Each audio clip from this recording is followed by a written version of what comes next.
तर मुंडवा जमीन गैरव्यवहार प्रकरणामध्ये सत्य समोर यावं असं रोहित पवार यांनी म्हटलंय। खारगे समितीच्या अहवालावरती रोहित पवारांनी ही प्रतिक्रिया दिली आहे। अहवालावर कोणाचा आक्षेप असल्यास पुन्हा चौकशी करा असं रोहित पवारांनी म्हटलंय। खारगे समितीच्या अहवालामध्ये पार्थ पवारांच्या नावाचा उल्लेख करण्यात आलेला नाही। सीएम साहेबांनी केले होते ते कमिटी कोणी फॉर्म केले होते, सीएम साहेबांनी केले होते ते कमिटीमध्ये मेंबर कोण होते, कुणी दिले होते तर सीएम साहेबांनी दिले होते। आता कमिटीने जे काही निष्कर्ष काढलेले आहेत त्याच्यावर जर कोणाला ऑब्जेक्शन असेल तर सीएम साहेबांशी तुम्ही बोलू शकता आणि मग तुमचे जे काही ऑब्जेक्शन असतील त्याच्यावर अजून एकदा तपास करून जे काय खरं आहे ते पुढे आलं पाहिजे। आता जर सीएम साहेबांनी केलेल्या कमिटीने चुकीचा रिपोर्ट दिला असेल त्याच्यावर कोणी ऑब्जेक्शन घेत असेल तर मग अजून वेगळी चौकशी तुम्हाला करायची तर करा, जे खरं आहे ते लोकांसमोर पुढे आलं पाहिजे। तर पुण्यातील मुंडवा प्रकरणातील पार्थ पवारांना क्लीन चिट देण्याचा प्रयत्न असल्याचं अंबादास दानवेंनी म्हटलं। 99% भागीदारी असलेला आरोपी होत नाही, 1% भागीदारी असलेला आरोपी होतो। अंबादास दानवेंनी ही टीका केली। या प्रकरणात आम्ही कोर्टात दाद मागणार असल्याचं अंबादास दानवेंनी म्हटलं। तर पहिल्या दिवशीपासून त्यांना अशा पद्धतीनं क्लीन चिट देण्याचा प्रयत्न चालूच आहे। लक्षात येतं 99% ज्याचं त्याच्यात पार्टनरशिप आहे तो व्यक्ती आरोपी होत नाही, 1% वाला आरोपी होतो। त्याच्यातच सगळं आलं होतं। सरकार तर पार्थ पवाराला वाचवतं हे क्लिअर आहे। कोणतरी कोर्टात जाईल नाही तर आम्ही कोर्टात जाऊ, या प्रकरणात दाद मागू।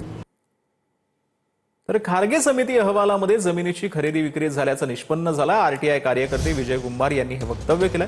मुंडवा जमीन गैरव्यवहार प्रकरणामध्ये पार्थ पवारांवर गुन्हा दाखल होण्याची शक्यता असल्याचं देखील विजय कुंभारांनी म्हटलेलं आहे। नोंदणी करून घेणारे अधिकारी कर्मचारी दोषी आहेत असं देखील विजय कुंभार यांनी म्हटलं।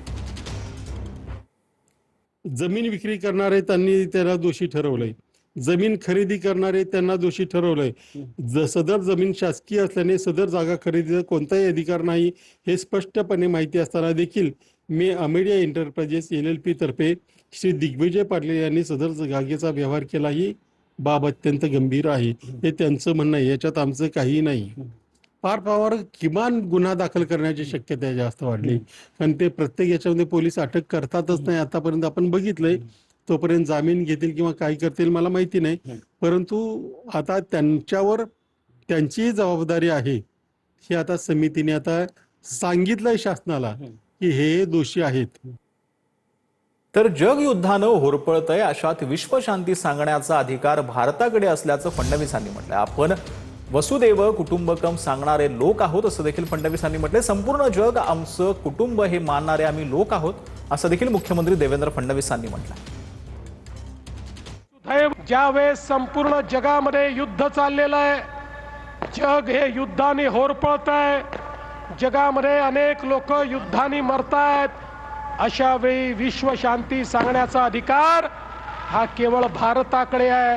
कारण आम्ही वसुधैव कुटुंबकम सांगणारे लोक आहोत। संपूर्ण जग हे आमचं कुटुंब आहे हे मानणारे लोक आम्ही आहोत।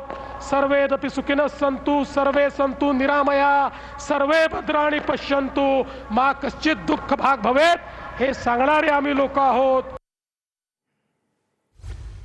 तर संपूर्ण जग आमचं कुटुंब हे मानणारे आम्ही लोक आहोत असं फडणवीसांनी म्हटलेलं आहे। जग युद्धानं होरपळते, विश्वशांती सांगण्याचा अधिकार भारताकडे असल्याचं मुख्यमंत्री देवेंद्र फडणवीसांनी म्हटलेलं आहे। देवेंद्र फडणवीस यांनी आज नागपूरमध्ये कार्यक्रमामध्ये हे वक्तव्य केलेलं आहे। संपूर्ण जग आमचं कुटुंब हे मानणारे आम्ही लोक आहोत असं फडणवीसांनी म्हटलेलं आहे।